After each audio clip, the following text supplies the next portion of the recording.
Kamusta mga Mars? Sana'y okay lang kayo. Ngayong araw pala ay gumala uli kami dito sa Albany. Kaya lang, yung gala namin is wrong timing kasi medyo maulan. Tapos, nagutom kami. So, almusal to, naghanap kami ng makakainan at dito kami napadpad.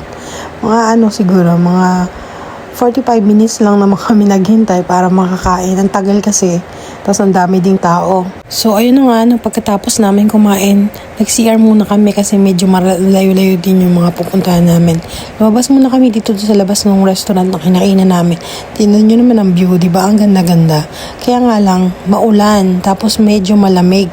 Kaya sa tingin ko, hindi rin kami makakaligo. Kaya papasyal na lang muna kami. Tingnan nyo naman ang view, di ba? Ang ganda-ganda.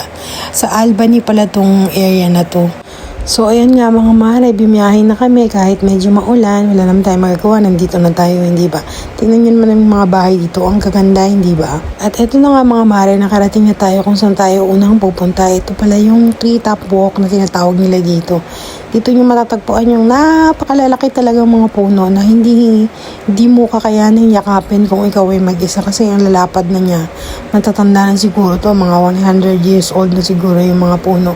Tingnan nyo naman yung view. Kasi medyo maulan, lalong gumanda yung paligid kasi green na green siya. Mga mare, hindi nyo kakayanin yung mga pangalan ng puno dito. Puro may tingle ba? Di ba mapapasana all ka na lang? Sana all may tingle. Tingnan nyo naman, di ba? Ang lalaki ng mga puno na yan. Ayan. Yan yung isa sa mga, parang hindi ko alam kung tinamaan ng kidlat yan, kung bakit nagaganyan na nasunog. Tapos nga, sabi ko mag-picture kami. Ganyan naman ang ginawa ng asawa ko. Wala nang magawang matino talaga. Kaya naman ako yung tawa ng tawa dito. Kung mga, nag-enjoy naman talaga kami.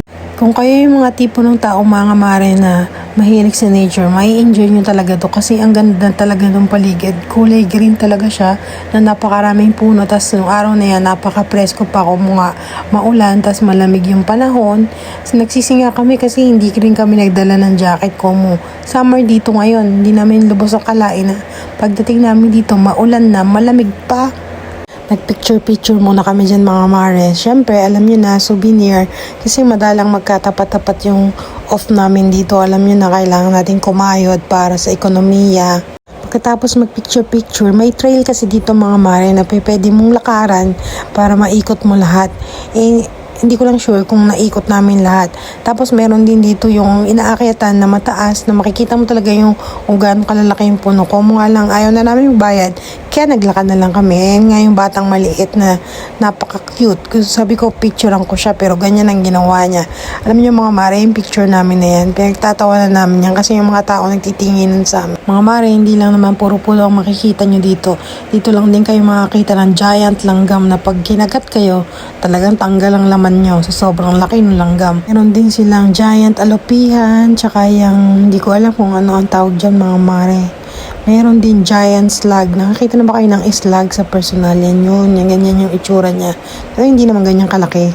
Hula ko yung mga animals at insects na yan. Yan yung mga madalas mong matatagpuan pag nagmunta ka rito. Ayan pa yung isang napakalaking pusa. Ito naman na isang fox na parang isang maliit na aso pero mukhang masungit. Meron ding ibon dito mare na parang antaray ng dating. Itong isa na to mare, hindi ko lang maano kung ano na yung pangalan niya. Hindi ko lang siya matandaan. Pero parang kahawig din siya ng daga sa atin, di ba? Paano mga marenggan, dito na lang muna napahaba yung marites ko. Hanggang sa susunod. Bye! Salamat!